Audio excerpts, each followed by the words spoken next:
नमस्कार, S news मध्ये आपले स्वागत। बातमीपत्राच्या सुरुवातीला एक नजर टाकूयात ठळक घडामोडींवर। ज्येष्ठ नेते कॉम्रेड गोविंद पानसरे हत्या प्रकरणातील आरोपी कुरणे आणि अंदुरेचा जामीन अर्ज जिल्हा आणि सत्र न्यायालयानं फेटाळला।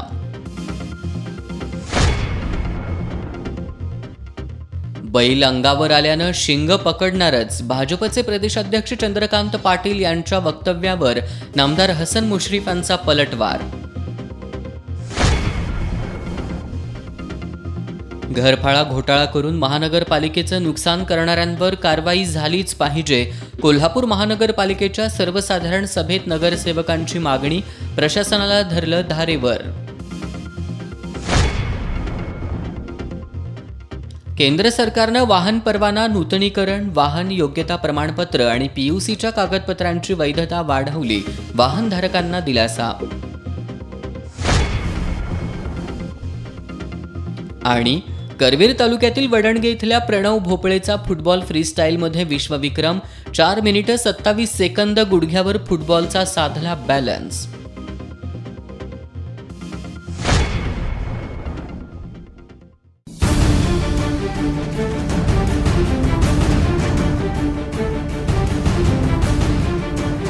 राजकारणाची खबरबात, समाजकारणाचा मागोवा,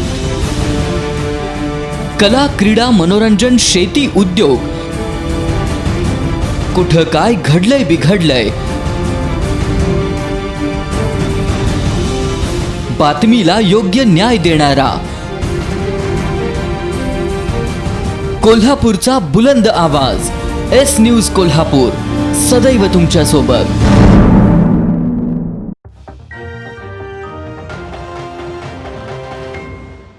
आता वळूया सविस्तर बातम्यांकडे। ज्येष्ठ नेते कॉम्रेड गोविंद पानसरे हत्या प्रकरणातील संशयित भरत कुरणे आणि सचिन अंदुरे या दोघांच्या जामीन अर्जावर कोल्हापूर जिल्हा आणि सत्र न्यायाधीश बी.डी. शेळके यांच्या न्यायालयात दोन्ही पक्षांचा युक्तिवाद पूर्ण झाला होता। त्यावर आज जिल्हा न्यायाधीश बी.डी. शेळके यांनी सरकार पक्षातर्फे विशेष सरकारी वकील ॲडव्होकेट हर्षद निंबाळकर आणि ॲडव्होकेट शिवाजीराव राणे यांनी केलेला युक्तिवाद ग्राह्य मानून दोघांचेही जामीन अर्ज फेटाळलेत। ज्येष्ठ नेते कॉम्रेड गोविंद पानसरे यांच्या हत्येनंतर पोलिसांनी संशयित समीर गायकवाड, वीरेंद्रसिंह तावडे यांच्यासह 12 जणांवर गुन्हे दाखल केलेत। यातील संशयित सारंग अकोळकर, विनय पवार या दोघांचा अजूनही शोध सुरू आहे। दरम्यान अटकेची कारवाई केलेल्या संशयित भरत कुरणे आणि सचिन अंदुरे या दोघांनीही जामीन मिळावा यासाठी जिल्हा आणि सत्र न्यायालयात अर्ज दाखल केला होता। त्या अर्जावर आज निकाल देताना न्यायाधीश बी.डी. शेळके यांनी संशयितांच्या विरुद्ध सकृतदर्शनी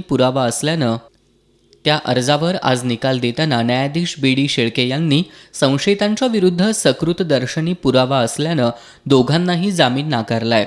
या प्रकरणात आजपर्यंत अल्पवयीन साक्षीदारास धमकावणे, हत्येतील मोटरसायकल कोल्हापुरात आणणं, हत्येच्या कटात प्रत्यक्ष अप्रत्यक्ष सहभागी होणं, बेळगावच्या बसस्थानकावर झालेल्या बैठकीला उपस्थित असणं, तसंच फायरिंग आणि पाईप बॉम्बस्फोटचा सराव करणं अशा अनेक गोष्टींशी दोघांचा संबंध येत असल्याचं तपासात पुढे आलंय। यापैकी एक संशयित डॉक्टर नरेंद्र दाभोळकर यांच्या हत्येत प्रत्यक्ष सहभागी होता आणि दुसरा संशयित गौरी लंकेश हत्येत सहभागी असल्याचं निष्पन्न झालंय। त्यामुळे त्यांचा जामीन अर्ज फेटाळण्यात यावा असा युक्तिवाद सरकारी पक्षातर्फे विशेष सरकारी वकील ॲडव्होकेट हर्षद निंबाळकर यांनी व्हिडिओ कॉन्फरन्सिंगद्वारे तर ॲडव्होकेट शिवाजीराव राणे यांनी प्रत्यक्ष न्यायालयात हजर राहून केला होता। हा युक्तिवाद ग्राह्य धरून आज जिल्हा सत्र न्यायाधीश बी.डी. शेळके यांनी भरत कुरणे आणि सचिन अंदुरे यांचे जामीन अर्ज फेटाळलेत। गोविंदराव पानसरे हत्ये प्रकरणातील अटक आरोपी भारत उर्फ भरत जयवंत कुरणे आणि सचिन प्रकाशराव अंदुरे या दोघांनी कोल्हापूर येथील सत्र न्यायालयामध्ये जामीन मिळण्यासाठी अर्ज दाखल केलेला होता। या जामीन अर्जावर सरकार पक्षातर्फे मी विशेष सरकारी वकील म्हणून शिवाजीराव राणे आणि दुसरे विशेष सरकारी वकील पुण्याहून ॲडव्होकेट हर्षद निंबाळकर यांनी दोघांनी युक्तिवाद केलेले। मी प्रत्यक्षात कोर्टामध्ये हजर राहून तर निंबाळकर साहेबांनी व्हिडिओ कॉन्फरन्सद्वारे युक्तिवाद पूर्ण केलेला होता। त्याची आज निकालावर काम ठेवलेलं होतं। त्या दोन्ही आरोपींच्या विरुद्ध सकृतदर्शनी पानसरे हत्येमध्ये त्यांचा सहभाग असल्याबद्दल भरपूर पुरावा आलेला आहे। तसंच यापैकी एक आरोपी डॉक्टर दाभोळकर यांच्या हत्येमध्ये सहभागी होता आणि दुसरा आरोपी गौरी लंकेश यांच्या हत्येमध्ये सहभागी, त्यांचा पूर्व इतिहास पाहता त्यांचा एकूण असलेला सहभाग, या गुन्ह्यात असलेला सहभाग, या गोष्टी आम्ही मेहरबान कोर्टाच्या निदर्शनाला आणून दिलेला होता. आणि आमचा सरकार पक्षाचा व्यक्तिवाद ऐकल्यानंतर या दोघांचेही जामीन अर्ज मेहरबान कोर्टाने फेटाळून लावलेले आहे. ग्रामविकास मंत्री हसन मुश्रीफ आणि भाजपचे प्रदेशाध्यक्ष आमदार चंद्रकांत पाटील यांच्यामध्ये गेल्या काही दिवसांपासून शेरेबाजी सुरू आहे. नामदार मुश्रीफ हे आ बैल मुझे मार या सवयीतून पक्षनेतृत्वावरची निष्ठा दाखवण्याची केविलवाणी धडपड करतायत, अशी टीका आमदार चंद्रकांत पाटील यांनी केली होती. यावर मी फक्त वेगवेगळ्या रूपानं मारण्यासाठी आलेल्या बैलांची शिंग पकडली आहेत, असा पलटवार नामदार मुश्रीफ यांनी केलाय. आमदार चंद्रकांत पाटील यांनी अज्ञानातून टीका केल्याचं मान्य करावं, नाहीतर हा वाद वाढतच जाईल, असा इशाराही नामदार मुश्रीफ यांनी दिलाय. भाजपचे प्रदेशाध्यक्ष आमदार चंद्रकांत पाटील यांनी गेल्या काही दिवसांपासून कोरोनाचा सामना करण्यात सध्याच्या सरकारला अपयश आल्याची टीका करत आर्सेनिक अल्बम गोळ्या तसंच अन्य साहित्य खरेदीत घोटाळा झाल्याचा आरोप केलाय. यावर नामदार हसन मुश्रीफ यांनी ग्रामविकास विभागाच्या आर्सेनिक खरेदीत घोटाळा झाला असेल तर आमदार चंद्रकांत पाटील यांनी 2 रुपये दरात गोळ्या आणून दाखवाव्यात, या आव्हानाला काहीच प्रतिसाद का दिला नाही, असा सवाल नामदार मुश्रीफ यांनी उपस्थित केला. बदल्यांसंदर्भातील आरोप आमदार पाटील यांनी सिद्ध करून दाखवावा, नसेल तर हा आरोप गैरसमजातून झाल्याचं त्यांनी मान्य करावं अथवा वाद वाढत जाईल, असा इशाराही नामदार मुश्रीफ यांनी दिलाय. आमदार चंद्रकांत पाटील यांनी केलेल्या मार्मिक टीकेला नामदार मुश्रीफ यांनी मी काहीच करत नाही, मारायला येणाऱ्या बैलांची शिंग पकडण्याचं काम करतो, अशा शब्दात प्रत्युत्तर दिलंय. आता माझी त्यांना विनंती आहे, आता ह्याच्यामध्ये मी काय स्वतः आर्सेनिक अल्बमचा टीका केली होती, त्यांनीच केली होती. सगळे जे म्हणजे बैल म्हणजे मार हे काय मी केलेलं नाही, फक्त त्यांची शिंग पकडली मी. माझी आता विनंती आहे त्याला किंवा ह्या सगळ्या पत्रकाला मी आता तुम्हाला देणार आहे पत्रक, आता जे बोललो ते सगळं, कारण तुमच्या ते लक्षात राहायला पाहिजे की त्याने माझी गैरसमजात झालेला आहे. हे बाबा मी खरं राजकीय विरोधक आहे म्हणून केलेलं आहे, त्यांची माफी दिलगिरीची माझी अपेक्षा नाही. तेवढं जर नाही त्यांनी सांगितलं तर मी ह्याच्यावर काही आता इथनं पुढं चंद्रकांत दादावर या विषयावर बोलणार नाही. पण नाही केलं की मग यासारखं वाद वाढत जाणार. ह्याच्यातलं कुठलंही खोटं असलं तर त्यांनी मला सांगा पुराव्याची. आमदार चंद्रकांत पाटील यांनी निवडणूक लढवताना दाखल केलेल्या शपथपत्रात माहिती लपवल्याबद्दलच्या बातम्या संदर्भात नामदार हसन मुश्रीफ यांना विचारणा केली असता त्यांनी याबाबत आपल्याला काहीही घेणं देणं नाही, असं सांगितलं. राजकारणात वैचारिक विरोधक असतात, कुणी कुणाचा शत्रू नसतो, असं सांगत कुणाच्या चौकशा लावण्यासाठी कधीच सत्तेचा वापर केला नाही, असा टोलाही नामदार हसन मुश्रीफ यांनी भाजपचे प्रदेशाध्यक्ष आमदार चंद्रकांत पाटील यांना लगावला. कोरोनाचा संसर्ग रोखण्यासाठी प्रशासनाकडून सुरू असलेल्या प्रयत्नांमधील नियोजनाचा अभाव दूर करावा, अशी मागणी नगरसेवकांनी केली. नियोजनाचा अभाव असल्यामुळे नगरसेवकांना नागरिकांच्या रोषाला सामोरं जावं लागत असल्याचं नगरसेवकांनी यावेळी सांगितलं. महापौर निलोफर आजरेकर यांच्या अध्यक्षतेखाली वेगवेगळ्या कारणांमुळे तहकूब झालेली सभा आज झाली. या सभेत कोरोना संसर्ग रोखण्यासंदर्भातील उपाययोजनांवर दीर्घकाळ चर्चा झाली. होम क्वारंटाईन लोकांना बाहेर फिरू न देणं, गणेशोत्सव काळात कम्युनिटी स्प्रेड रोखण्यासाठी विशेष दक्षता घेणं, कोरोना संदर्भातील सूचना नागरिकांपर्यंत प्रभावीपणे पोहोचवणं, कर्मचाऱ्यांना रोटेशन पद्धतीनं काम देणं, या संदर्भात नगरसेवकांनी सूचना केल्या. नगरसेवक अशोक जाधव यांनी प्रशासनानं नगरसेवकांना विश्वासात घेऊन कोरोना काळात काम करण्याची गरज असल्याचं सांगितलं. नगरसेवक प्राध्यापक जयंत पाटील यांनी होम क्वारंटाईन असलेली व्यक्ती सार्वजनिक ठिकाणी फिरताना आढळला तर तात्काळ दंडात्मक कारवाई करावी, अशी सूचना केली. काँग्रेसचे गटनेते शारंगधर देशमुख यांनी प्रशासन कोरोना काळात चांगलं काम करत असलं तरी त्याला योग्य समन्वयाची जोड देणं गरजेचं असल्याचं सांगितलं. नगरसेवक राहुल चव्हाण यांनी निर्माल्य संकलित करण्यासाठी कचरा उठाव करणारी गाडी देऊ नका, अशी सूचना मांडली. महिला आणि बालकल्याण समिती सभापती शोभा कवाळे, नगरसेवक शेखर कुसाळे यांनीही सूचना मांडल्या. आयुक्त डॉक्टर मल्लीनाथ कलशेट्टी यांनी सदस्यांनी केलेल्या सूचनांचा गांभीर्यानं विचार करून कोरोनाविरुद्धच्या लढ्यात अधिक प्रभावी काम करण्याची ग्वाही दिली. शहरातील आशा वर्करना 1000 रुपये जादा मानधन देण्यात येईल, असं सांगितलं. आजच्या सभेत महानगरपालिकेकडून नागरिकांना दिल्या जाणाऱ्या विविध सेवा सुविधांच्या शुल्कात वाढ करण्याचे प्रस्ताव मंजूर करण्यात आले. महानगरपालिकेच्या वैद्यकीय सेवा शुल्क वाढीचा प्रस्ताव उपसूचनेसह मंजूर करण्यात आला. गेल्या 3 वर्षात भाजी मार्केटमधील वसुली फीमध्ये वाढ केली नसल्यानं ती 20 रुपयांवरून 30 रुपये करण्याला मंजुरी देण्यात आली. पार्किंग फीमध्ये 10 रुपये वाढ करण्याला मान्यता देण्यात आली. महानगरपालिकेचे सांस्कृतिक हॉल आणि मैदानांच्या भाड्यांमध्ये वाढ करण्याचा प्रस्तावसुद्धा उपसूचनेसह मंजूर करण्यात आला. शहरातील दुसऱ्या सुधारित विकास योजनेच्या नकाशावर दर्शवलेली निळी रेषा रद्द करून अंतिम निळी, लाल आणि हिरवी पूररेषा नकाशावर दर्शवण्याच्या ठरावावर सभागृहात जोरदार चर्चा झाली. या विषयावर गटनेते शारंगधर देशमुख यांनी याबाबत सभागृहाला अधिकार आहे का असा प्रश्न उपस्थित करत परिपूर्ण प्रस्ताव सादर करून हा प्रस्ताव मागं घेण्याची सूचना केली. बालिंगा पंपिंग स्टेशन इथल्या कामासाठी 6 कोटीच्या निधीची गरज आहे. याबाबतचा प्रस्ताव शासनाकडे पाठवण्यात येत असल्याचं महापौर नीलोफर आजरेकर यांनी सभागृहात सांगितलं. या प्रस्तावाला सभागृहानं मंजुरी दिली. घरफाळा घोटाळ्यावरून ज्यांनी महानगरपालिकेचं नुकसान केलंय त्यांच्यावर कारवाई झालीच पाहिजे अशी मागणी आज नगरसेवकांनी महानगरपालिकेच्या सर्वसाधारण सभेत केली. या विषयावरून नगरसेवकांनी प्रशासनाला चांगलंच धारेवर धरलं. घरफाळा घोटाळा प्रकरणावरून आजच्या सभेत जोरदार चर्चा झाली. प्राध्यापक जयंत पाटील यांनी घरफाळा घोटाळ्यात जे दोषी आहेत त्यांच्यावर कारवाई झालीच पाहिजे अशी जोरदार मागणी केली. नगरसेवक भूपाल शेटे यांनी कर निर्धारक आणि संग्राहक संजय भोसले यांनी 2003 पासून घरफाळा बनावट अहवाल तयार केल्याचा आरोप केला.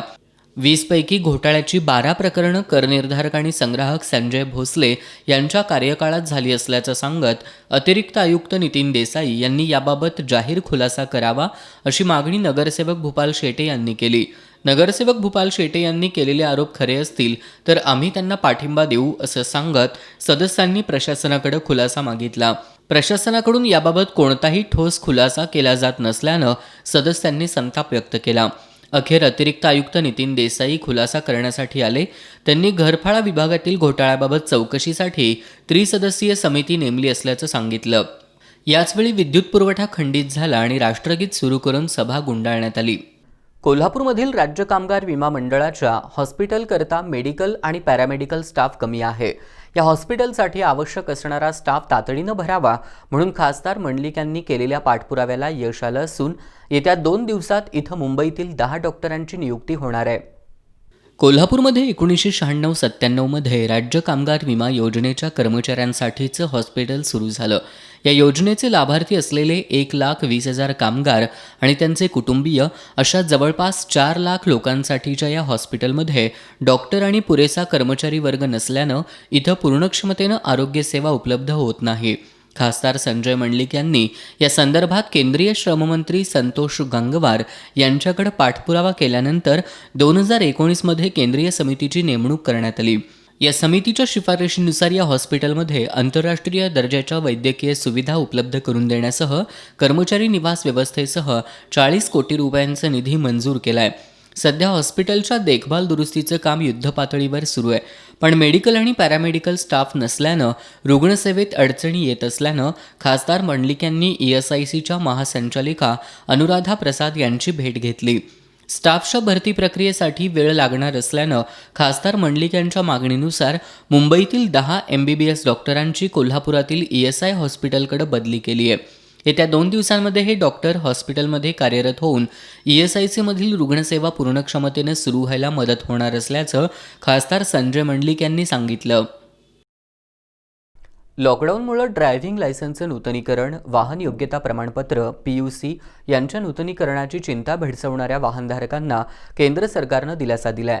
केंद्रीय रस्ते वाहतूक आणि महामार्ग मंत्रालयानं वाहनांचं फिटनेस प्रमाणपत्र, परवाना, नोंदणी किंवा इतर कागदपत्रांना 31 डिसेंबर 2020 पर्यंत मुदतवाढ दिली आहे. देशभरातील कोविड-19 संक्रमणाची परिस्थिती पाहता वाहन परवान्यांसह ज्या अन्य प्रमाणपत्रांची वैधता 1 फेब्रुवारी 2020 रोजी संपली आहे किंवा 31 डिसेंबर 2020 रोजी संपणार आहे त्या सर्वांची मुदत 31 डिसेंबर 2020 पर्यंत वाढवण्यात आली आहे. अंमलबजावणी अधिकाऱ्यांनी अशी कागदपत्र 31 डिसेंबर 2020 पर्यंत वैध समजावीत असा आदेश केंद्रीय रस्ते परिवहन आणि महामार्ग मंत्रालयानं जारी केला आहे. लॉकडाऊन दरम्यान एक आदेश जारी करून मुदत संपलेले driving licence, RC, fitness certificate, permit आणि अन्य प्रमाणपत्रांची वैधता 30 जून 2020 पर्यंत वाढवली होती. मात्र जून महिन्यापर्यंत कोविड-19च्या परिस्थितीत फार सुधारणा झाली नसल्यानं ही मुदत 30 सप्टेंबरपर्यंत वाढवली होती. आता या मुदतीमध्ये सरकारनं तिसऱ्यांदा वाढ करून ती 31 डिसेंबर 2020 पर्यंत वाढवली आहे. या निर्णयानं वाहनधारकांना मोठा दिलासा मिळाला आहे. गेल्या काही दिवसांपासून संभाजी ब्रिगेडनं हाती घेतलेल्या संभाजी बिडी विरोधातील आंदोलनाला कोल्हापुरातील व्यापाऱ्यांकडून सकारात्मक प्रतिसाद मिळतोय. कोल्हापुरातील व्यापाऱ्यांनी त्यांच्याकडील सर्व माल संबंधित कंपनीला परत पाठवलाय. महापुरुषांच्या नावानं तंबाखूजन्य पदार्थांची खरेदी तसंच विक्री करणार नसल्याचं व्यापाऱ्यांनी जाहीर केलंय. महापुरुषांच्या नावानं तंबाखूजन्य पदार्थांची विक्री करण्यास संभाजी ब्रिगेडचा ठाम विरोध आहे. त्यामुळेच त्यांनी गेल्या काही दिवसांपासून संभाजी बिडी विरोधात आंदोलन छेडलं होतं. या आंदोलनाला आज व्यापाऱ्यांनी सकारात्मक प्रतिसाद देत आपल्याकडील सर्व माल संबंधित कंपनीला परत पाठवला. संभाजी ब्रिगेडचे जिल्हाध्यक्ष रुपेश पाटील, विके जाधव, निलेश सुतार, अभिजित कांजर, अभिजित भोसले, मदन परीट, उमेश जाधव, शहाबाज शेख, प्रवीण काटे आदी कार्यकर्त्यांच्या उपस्थितीत व्यापाऱ्यांनी हा माल परत पाठवला. सबंध भारताची अस्मिता छत्रपती संभाजी महाराज यांच्या नावाने साबळे वागिरे कंपनी पुण्यातील आहे. ती संभाजी नावाने बिडी विक्री करत असल्याचं अनेक दिवसापासून दिसतंय. आम्ही 4 दिवसापासून या बिडी विरोधात आंदोलन केलं. आज म्हणजे मागच्या 4 दिवसापूर्वी आम्ही कोल्हापुरातनं साधारण 5 लाख रुपयाचा माल परत पाठवलेला आणि आज कोल्हापुरात ज्या व्यापाऱ्यांच्याकडे माल शिल्लक होता असा साधारण 10 लाख रुपयाचा माल आज एकत्र केलेला आहे आणि व्यापाऱ्यांनी स्वतःहून संभाजी महाराजांच्या नावानं असलेले बिडी विकायला मनाई केलेली आहे. त्यांनी स्वतःहून या साबळे वागिरे कंपनीच्या मालावर बहिष्कार टाकलेला आहे. तर आम्ही हा माल यापुढे कोल्हापुरात विकू देणार नाही. तसंच उद्यापासून संभाजी ब्रिगेड महाराष्ट्रातल्या प्रत्येक जिल्ह्यामध्ये प्रत्येक व्यापाऱ्याचं कान उघडणी करणार आहे. आज एक व्यापारी आम्हाला विरोध करत होता तर आज तिची संभाजी ब्रिगेडच्या कार्यकर्त्यांनी कान उघडणी केलेली आहे. तर ह्या संभाजी महाराजांची आता ही अस्मिता आमची अस्मिता आहे, ही बदनामी आम्ही खपवून घेणार नाही. सदर माल परत चाललेला आहे. इथून पुढे महापुरुषांच्या नावानं तंबाखूजन्य पदार्थांची विक्री आणि खरेदी करणार नसल्याचं व्यापाऱ्यांनी यावेळी जाहीर केलं. बातम्यांच्या ताज्या अपडेटसाठी एस न्यूज कोल्हापूर हे यूट्यूब चॅनल सबस्क्राईब करा. घेऊयात एक छोटीशी विश्रांती. पाहत रहा एस न्यूज.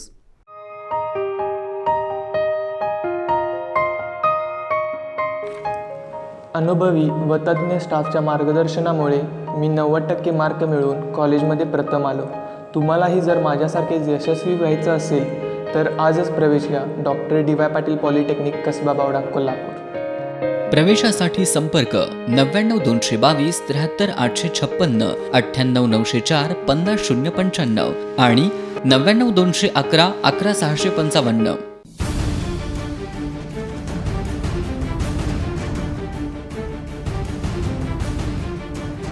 राजकारणाची खबरबात, समाजकारणाचा मागोवा, कला, क्रीडा, मनोरंजन, शेती, उद्योग, कुठं काय घडलंय बिघडलंय, बातमीला योग्य न्याय देणारा कोल्हापूरचा बुलंद आवाज एस न्यूज कोल्हापूर, सदैव तुमच्या सोबत.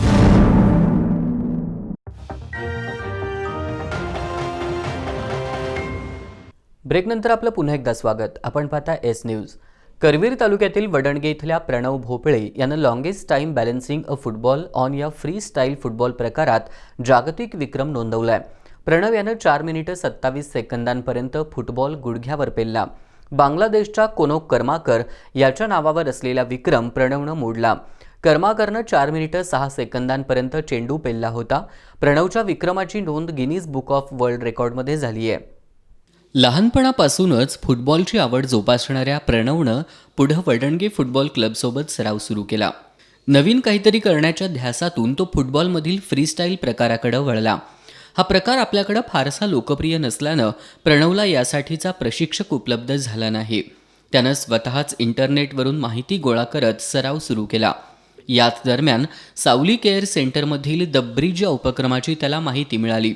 स्पोर्ट्स फिजिओथेरपिस्ट, हायड्रोथेरपी, सायकोलॉजिस्ट आणि न्यूट्रिशन या ठिकाणी उपलब्ध असल्याचं समजल्यानंतर त्यानं सावली केअरशी संपर्क साधला.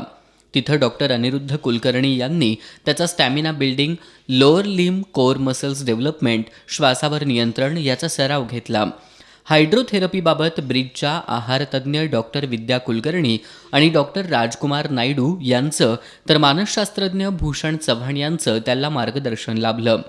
स्वातंत्र्यदिनी सावली केअर सेंटरमध्ये प्रणवनं जागतिक विक्रमाला सुरुवात केली. या विक्रमासाठी अधिकृत साक्षीदार म्हणून करवीर तालुका क्रीडा अधिकारी सचिन चव्हाण आणि टाईमकीपर म्हणून शिवानंद पुयम उपस्थित होते. प्रणवनं 4 मिनिटं 27 सेकंद गुडघ्यावर चेंडू पेलत बांगलादेशच्या कर्माकरचा विक्रम मोडीत काढला. संकेत रणदिवे, सावलीचे किशोर देशपांडे यांच्यासह सावलीच्या टीमचं प्रणवला विशेष सहकार्य लाभलं. Pranav doctor DY Patil engineering college Salokhenagar इथं मेकॅनिकल इंजिनिअरिंगच्या 3ऱ्या वर्षात शिकतोय. हा विक्रम नोंदवण्यासाठी कॉलेजचे प्राचार्य, शिक्षक आणि अन्य कर्मचाऱ्यांचंही सहकार्य लाभल्याचं प्रणवनं सांगितलं. मी doctor DY Patil Pratishthan college of इंजिनिअरिंगमध्ये शिक्षण घेत आहे मेकॅनिकल इंजिनिअरिंगचं. हे मेकॅनिकल इंजिनिअरिंग शिक्षण घेताना मला लहानपासूनच फुटबॉलची आवड असल्यामुळे मी फ्रीस्टाईल फुटबॉल या प्रकारातील Guinness book of world record 15 August 2020 रोजी केला कोल्हापूर सावली केअर सेंटरमध्ये. हे करत असताना मला कॉलेजचा पण चांगला सपोर्ट मिळाला. इचलकरंजी शहरातील बांधकाम कामगारांना नूतनीकरणाची पावती देण्यात येणार असल्यानं सहाय्यक कामगार आयुक्त कार्यालयात कामगारांनी गर्दी केली होती. या ठिकाणी कोरोना संसर्ग टाळण्यासाठीची कोणतीच दक्षता घेण्यात आलेली नव्हती. एकाच वेळी 200 ते 300 कामगारांनी सहाय्यक कामगार आयुक्त कार्यालय आणि परिसर गर्दीनं फुलून गेला होता. बांधकाम कामगारांना नूतनीकरणाची पावती घेऊन जाण्यासाठी आवाहन केल्यानंतर त्याचं ज्या पद्धतीनं नियोजन व्हायला हवं होतं ते झालं नसल्याचं दिसून आलं. कामगारांची वाढती गर्दी बघून अखेर शिवाजीनगर पोलिसांना पाचारण करावं लागलं. इचलकरंजीसारख्या शहरात कोरोनाचे रुग्ण दिवसेंदिवस वाढत असताना अशा चुकीच्या गोष्टी करणं संबंधित लोकांसह यंत्रणेला सुद्धा त्रासदायक ठरू शकतं. कामगार संघटनांनी सुद्धा कामगारांना आवाहन करताना त्यांचे काही टप्पे ठरवून देणं गरजेचं होतं. एकीकडे शासनाकडून वारंवार गर्दी टाळण्याचं आवाहन केलं जात असताना दुसरीकडे शासनाच्या सहाय्यक कामगार आयुक्त कार्यालयात मात्र गर्दी टाळता येत नसल्यानं आश्चर्य व्यक्त होतंय. मायक्रोफायनान्स कंपन्यांच्या कर्ज परतफेडीच्या तगाद्यामुळं अनेक महिला त्रस्त आहेत. या संदर्भात उपाययोजना सुचवण्यासाठी लवकरच राज्य सरकारकडून अभ्यास गटाची नियुक्ती करण्यात येणार आहे.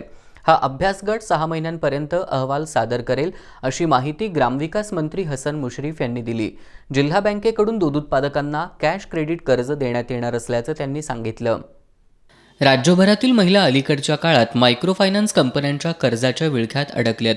त्यामुळे यावर उपाययोजना करण्यासाठी लवकरच अभ्यास गटाची नियुक्ती करणार असल्याची माहिती ग्रामविकास मंत्री हसन मुश्रीफ यांनी पत्रकार परिषदेत दिली. यासाठी मी एक लवकरच अभ्यास गट नेमणार आहे. त्यामध्ये अनेक महिला आमचे IAS अधिकारी महिला अध्यक्ष असतील आणि यामध्ये काम करणारे जे महिलांचे संस्था असतील त्यांचा हे करून मी 8-10 दिवसाच्या आत एक या राज्याचा अभ्यास गट या महिला ज्या मायक्रो फायनान्समध्ये अडकलेल्या आहेत त्यांच्या काय अडचणी आहेत, कशासाठी त्यांच्यावर ही वेळ आली, त्यावर काय उपाययोजना करता येईल यासाठी आपण अभ्यास नेमणार आहोत. आणि कोरोना हे जरी असला तरी सुद्धा मी त्यांना 6 महिन्याच्या आत याचा अहवाल द्यायला सांगणार आहे. जिल्हा बँकेकडून व्यापाऱ्यांना ज्या पद्धतीनं कॅश क्रेडिट कर्ज उपलब्ध करून दिलं जातं त्या पद्धतीनं दूध उत्पादक शेतकऱ्यांना कॅश क्रेडिट कर्ज सुविधा जिल्हा बँक उपलब्ध करून देणार असल्याचं नामदार हसन मुश्रीफ यांनी सांगितलं. एका म्हैशीसाठी 5,000 तर एका गायीसाठी 4,000 रुपये कॅश क्रेडिट कर्ज देण्यात येणार आहे. मत्स्य व्यावसायिकांना सुद्धा 7,500 रुपये कॅश क्रेडिट कर्ज देण्यात येणार असल्याचं नामदार मुश्रीफ यांनी सांगितलं. यावेळी जिल्हा बँकेचे मुख्य कार्यकारी अधिकारी AB माने उपस्थित होते.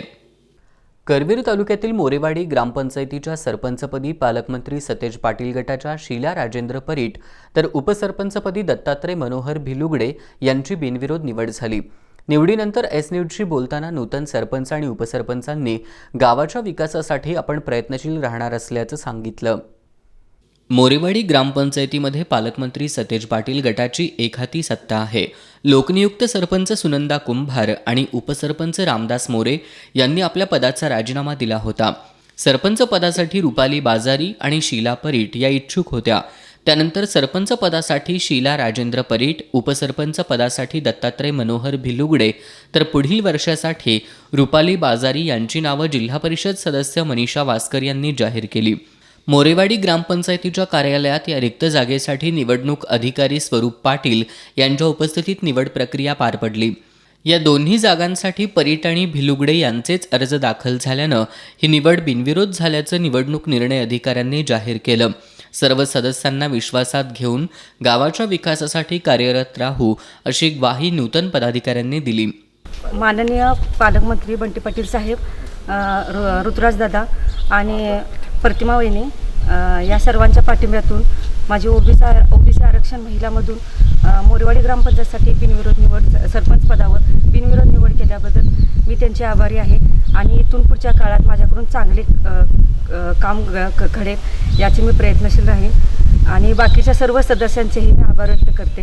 मंत्री सतेज पाटील साहेब तसेच आमदार ऋतुराज पाटील दादा, प्रतिमा वहिनी पाटील यांच्या प्रयत्नातून माझी उपसरपंचपदी मोरेवाडी ग्रामपंचायत या उपसरपंचपदी निवड झाल्याबद्दल मी त्यांचे प्रथम धन्यवाद मानतो आणि इथून पुढं साहेबांच्या मार्गदर्शनातून गावासाठी मैदान, शाळा व तसेच आरोग्य केंद्र यासाठी आम्ही साहेबांच्या माध्यमातून जास्तीत जास्त निधी खेचून आणण्याचा प्रयत्न करून गावाचा सर्वांगीण विकास करण्यासाठी प्रयत्नशील राहू.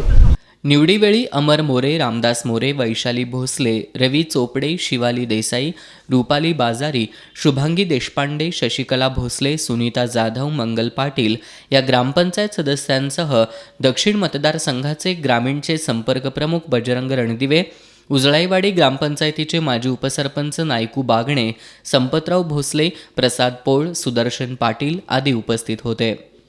इचलकरंजी शहरातील काही बांधकाम कामगारांना लॉकडाऊन काळात जाहीर झालेले 2,000 रुपयांचे अनुदान अद्याप मिळालेलं नाही.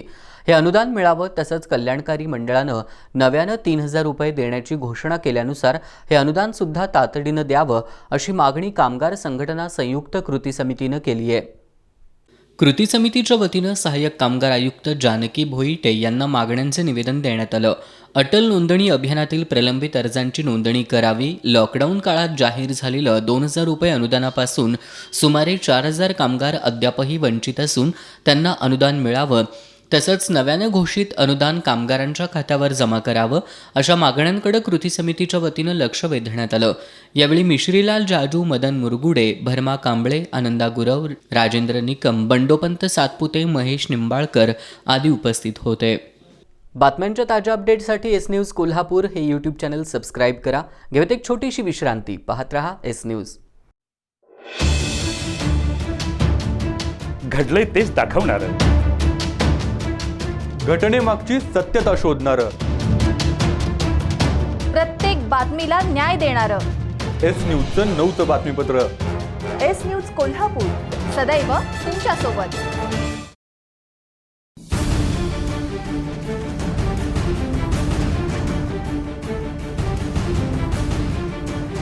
राजकारणाची खबरबात, समाजकारणाचा मागोवा,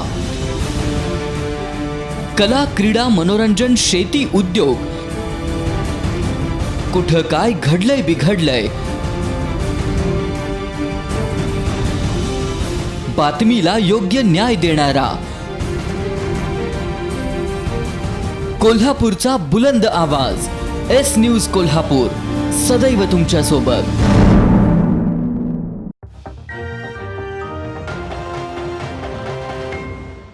ब्रेकनंतर आपलं पुन्हा एकदा स्वागत. आपण पाहता एस न्यूज. कोल्हापूर जिल्ह्यातील कोरोनाबाधित रुग्णसंख्येनं आज 19,000चा टप्पा ओलांडला. रविवारी सायंकाळी 5 ते आज सायंकाळी 5 वाजेपर्यंतच्या 24 तासात 594 कोरोनाबाधित रुग्ण आढळून आले, तर 781 जणांना बरे झाल्यानं डिस्चार्ज देण्यात आला आहे. कोल्हापूर जिल्ह्यात काल रविवारी सायंकाळी 5 ते आज सायंकाळी 5 वाजेपर्यंतच्या 24 तासात 594 कोरोनाबाधित रुग्ण आढळून आलेत. त्यामध्ये कोल्हापूर शहरातली रुग्णसंख्या सर्वाधिक म्हणजेच 243 इतकी आहे. त्यापाठोपाठ करवीर तालुक्यात 94, हातकणंगले तालुक्यात 46, शिरोळ तालुक्यात 41, पन्हाळा तालुक्यात 32, राधानगरी आणि भुदरगड तालुक्यात 19 आणि कागल तालुक्यात 13 रुग्ण आढळलेत. नगरपालिका क्षेत्रात 62 रुग्ण आढळले, तर अन्य जिल्ह्यातील रुग्णांची संख्या 13 इतकी आहे. याबरोबरच जिल्ह्यातील एकूण रुग्णसंख्येनं 19,000चा टप्पा ओलांडला असून ही संख्या आता 19,081 इतकी झाली आहे. 24 तासात आज तब्बल 781 जणांना बरे झाल्यानं डिस्चार्ज देण्यात आला. यामुळे डिस्चार्ज दिलेल्या रुग्णांची एकूण संख्या 10,847 इतकी झाली आहे. तर 16 रुग्ण मयत झाल्यानं मृतांची एकूण संख्या 563 इतकी झाली आहे. सध्या जिल्ह्यात 7,671 कोरोनाबाधित रुग्णांवर उपचार सुरू आहेत. शिरोळ तालुक्यातील खिद्रापूरमधील महापुरानं नुकसान झालेल्यांना अभिनेता सलमान खान आणि ऐलान फाउंडेशनच्या माध्यमातून घरं बांधून देणार असल्याची घोषणा झाली होती. परंतु प्रत्यक्ष काम सुरू झालं नसल्यानं टीका होत होती. अखेर आज घरांच्या पायाभरणीचा शुभारंभ आरोग्य राज्यमंत्री डॉक्टर राजेंद्र पाटील यड्रावकर यांच्या हस्ते करण्यात आला. खिद्रापूरमधील 70 नुकसानग्रस्तांना अभिनेता सलमान खान यांच्या सहकार्यातून घरं बांधून देण्याची घोषणा दिल्लीच्या ऐलान फाउंडेशननं केली होती. मात्र घोषणा करून वर्ष होत आलं तरी कामाला सुरुवात झाली नसल्यानं उलटसुलट चर्चा सुरू होती. अखेर घरांच्या पायाभरणीचा शुभारंभ आज नामदार राजेंद्र पाटील यड्रावकर यांच्या हस्ते झाल्यानं नुकसानग्रस्तांना दिलासा मिळालाय.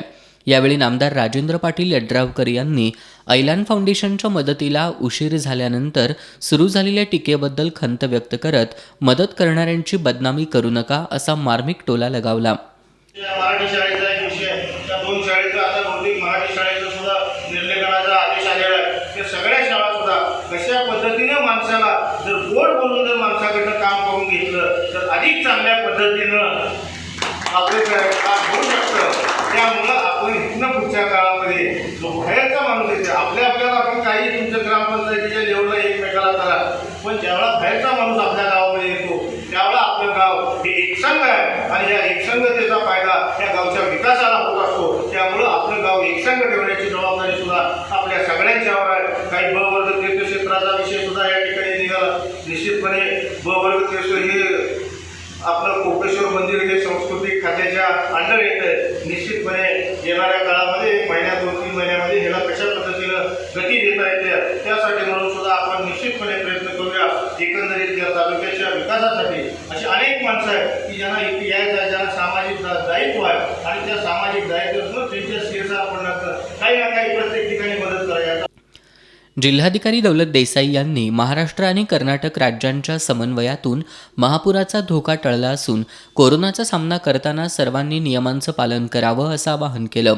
ऐलान फाउंडेशनचे रवीश कपूर यांनी व्हिडिओ कॉन्फरन्सिंगद्वारे संवाद साधत अभिनेता सलमान खान यांच्या सहकार्यातून ऐलान फाउंडेशन नुकसानग्रस्तांना लवकरच हक्काचा निवारा उपलब्ध करून देईल असं सांगितलं. यावेळी तहसीलदार डॉक्टर अपर्णा मोरे धुमाळ, गटविकास अधिकारी शंकर कवितके, पोलीस निरीक्षक चंद्रकांत निरावडे, पंचायत समिती सभापती कविता चौगुले, सरपंच हैदर खान मोकाशी, उपसरपंच ललिता काळे, प्रतीक चौगुले, मिया खान मोकाशी, संतोष जुगळे, ग्रामविकास अधिकारी महालिंग अक्किवाटे, पोलीस पाटील दीपाली पाटील, नगरसेवक जवाहर पाटील, रविकांत कारदगे, हिदायतुल्ला मुजावर, मंडल अधिकारी विनायक माने, तलाठी सुनील बाजारी आदींसह ग्रामस्थ उपस्थित होते. इचलकरंजीतील गोकुळ चौक युवक मंडळाच्या वतीनं आयोजित रक्तदान शिबिराला चांगला प्रतिसाद मिळाला. यावेळी मंडळाच्या वतीनं कोविड योद्ध्यांचा सत्कारही करण्यात आला. गोकुळ चौक गणेशोत्सव मंडळाच्या वतीनं कोरोनाच्या पार्श्वभूमीवर शासनानं घातलेल्या नियमांचं पालन करून गणेशोत्सवाचं आयोजन करण्यात आलंय. मंडळाच्या वतीनं रक्तदान शिबिराचं आयोजन करण्यात आलं होतं. या शिबिराला रक्तदात्यांचा उत्स्फूर्त प्रतिसाद मिळाला. यावेळी कोरोना काळात अविरतपणे काम करणाऱ्या कोरोना योद्ध्यांना यावेळी सन्मानित करण्यात आलं. शिबिराला माजी नगरसेवक चंद्रकांत शिळके, माजी उपनगराध्यक्ष संजय कांबळे, पोलीस निरीक्षक ईश्वर ओमासे आदींनी भेट दिली. यावेळी डॉक्टर RS खान, ॲडव्होकेट लाजिम मुजावर, सुभाष भवर, भाऊसाहेब कचरे, डॉक्टर अमेय काजवे, नगरसेवक प्रकाश मोरबाळे, प्रकाश रावळ आदींची प्रमुख उपस्थिती होती. रक्तदान शिबिरासाठी आधार ब्लड बँकेचं सहकार्य लाभलं. शिबिराच्या आयोजनासाठी मंडळाचे अध्यक्ष आसिफ मुल्ला, बालम शिरोळे, प्रकाश डांगरे, अनिल मेटे आदींनी परिश्रम घेतले. पन्हाळा तालुक्यातील मल्हारपेठ गावातील सर्व तरुण मंडळांनी एकत्र येऊन एक गाव एक गणपती उपक्रम राबवलाय. या उपक्रमाचा भाग म्हणून गावात रक्तदान शिबिर आयोजित करण्यात आलं होतं. एक गाव एक गणपती उपक्रम राबवत गावातील तरुण मंडळांनी यंदाच्या गणेशोत्सवानिमित्त अनेक विधायक कार्यक्रमांचं आयोजन केलंय. याचाच भाग म्हणून रक्तदान शिबिर आयोजित करण्यात आलं होतं. त्यामध्ये 45 रक्तदात्यांनी रक्तदानात सहभाग घेतला. छत्रपती राजर्षी शाहू कला क्रीडा आणि सांस्कृतिक मंडळ, श्री हनुमान तालीम मंडळ, आदर्श विद्यार्थी कला क्रीडा आणि सांस्कृतिक मंडळ, Spartan boys, monster boys, dash group, Ashokrao Narkar Tatya Yuva Shakti Malharpeth या तरुण मंडळांनी या शिबिराचं आयोजन केलं होतं. यासाठी तंटामुक्त गाव समितीचे अरुण पाटील, सरपंच सीताराम सातपुते, सर्व ग्रामपंचायत सदस्य यांच्यासह प्रशांत नारकर, कृष्णात कापसे, पांडुरंग कापसे, प्रदीप सातपुते, सुदर्शन पाटील, विशाल पाटील, बाबासो मोरे, रवी तुळसावडे, विनोद कापसे, राजू महाजन, अजित कापसे आदींचं योगदान लाभलं. इचलकरंजी शहरातील दत्त गोविंद डेव्हलपर्सच्या दत्त अपार्टमेंट या इमारतीच्या तळमजल्याला पावसाळ्यात तळ्याचं स्वरूप येतं. पाण्याची निर्गत होत नसल्यानं इथल्या गाळेधारकांना याचा त्रास सहन करावा लागतोय. इचलकरंजी शहरातील उत्तम प्रकाश चित्रमंदिरासमोरील दत्त अपार्टमेंटमध्ये अनेक दुकानगाळे आहेत. इथं पाऊस सुरू झाला की पाणी येऊन दुकानं बंद ठेवण्याची वेळ येते. संबंधित डेव्हलपर्सकडून याबाबत काहीच ठोस उपाययोजना होत नसल्यानं व्यावसायिकांना दरवर्षी नुकसान सहन करावं लागत असल्याचं राजेश बांगड यांनी सांगितलं. या इमारतीमध्ये रेन हार्वेस्टिंग करण्यात आलंय. त्याचं पाणी पावसाळ्यात वर येत असावं असं इथल्या गाळेधारकांचं म्हणणं आहे. डेव्हलपरनी याची तातडीनं दखल घेऊन आवश्यक त्या उपाययोजना कराव्यात अशी मागणी करण्याबरोबरच डेव्हलपरना कायदेशीर नोटीससुद्धा पाठवण्यात आल्याचं बांगड यांनी सांगितलं. डेव्हलपरकडून या नोटीसला सुद्धा उत्तर देण्यात आलेलं नसल्यानं लवकरच ग्राहक न्यायालयात दाद मागू असा इशारा बांगड यांनी दिलाय. इचलकरंजीतील विशाल ढवळे या मुलानं घरातच कोरोनाचा संहार करणारी गणपती बाप्पाची मूर्ती साकारली आहे. ही मूर्ती सर्वांच्याच आकर्षणाचा विषय ठरली आहे.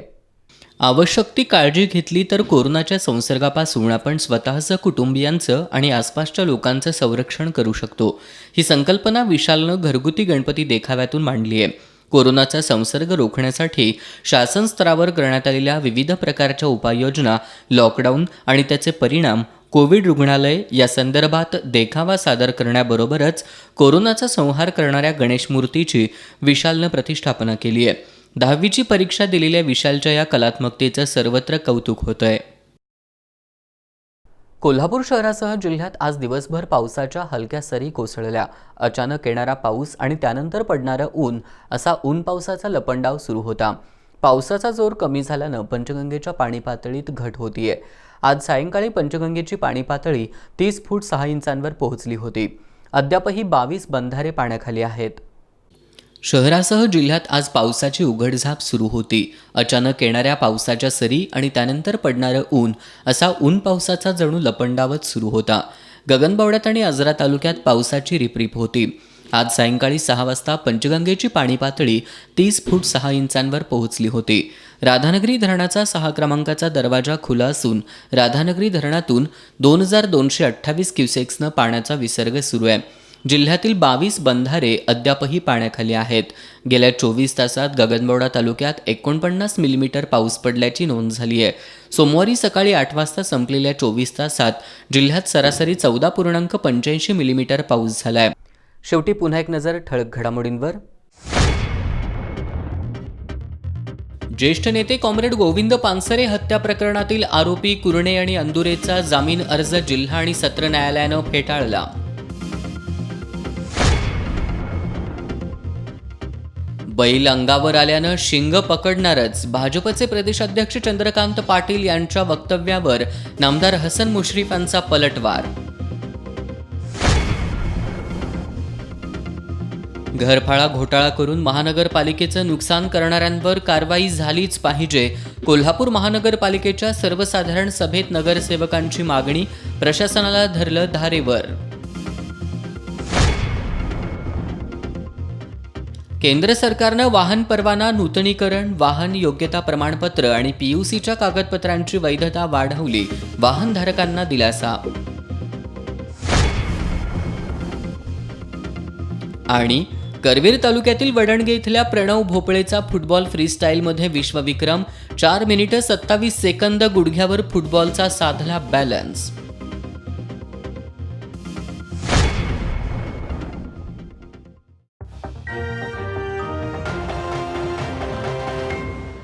बातम्यांच्या ताज्या अपडेट्ससाठी एस न्यूज कोल्हापूर या वेबसाईटला भेट द्या. त्याचबरोबर एस न्यूज कोल्हापूर हे यूट्यूब चॅनल सबस्क्राईब करा.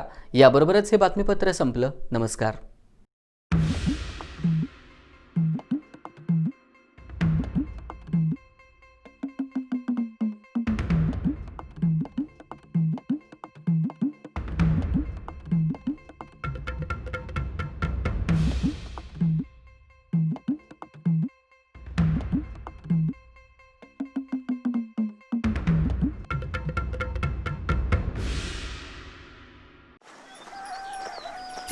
अहो सुमीचा फोन आलता. रविवारी जावई बाप्पानी ती आपल्याकडे पहिल्यांदाच राहायला येत आहेत. अरे वा. वा काय, त्यांना हे असं बाहेर पाठवणं कसं दिसल? आता तरी आपल्याला शौचालय बांधूनच घ्यायला पाहिजे. अरे बापरे, आता तो गवंडी शोधा, सिमेंट, वाळू, विटाणा हे सगळं झंझट कोण करणार? आणि तेही फक्त 4 दिवसात? अगं शक्य तरी आहे का ते? अहो ज्यांच्यामुळे गावेच्या गावे हगणदारी मुक्त झाली त्या आविष्कार शौचालयाच्या ऑफिसला फक्त फोन करायचा आणि निवांत राहायचं. असं म्हणतेस? हा. मग आत्ताच फोन करतो. संपूर्ण कॉन्क्रीटचे मजबूत टिकाऊ शौचालय फक्त एकाच दिवसात तयार. तसंच बाथरूम मुतारीही उपलब्ध आहे आणि मुतारी शौचालय भाड्यानं सुद्धा मिळतील. संपर्क आविष्कार ग्रुप, नवीन वाशिनाका, कोल्हापूर. फोन 98 22 99 55 99.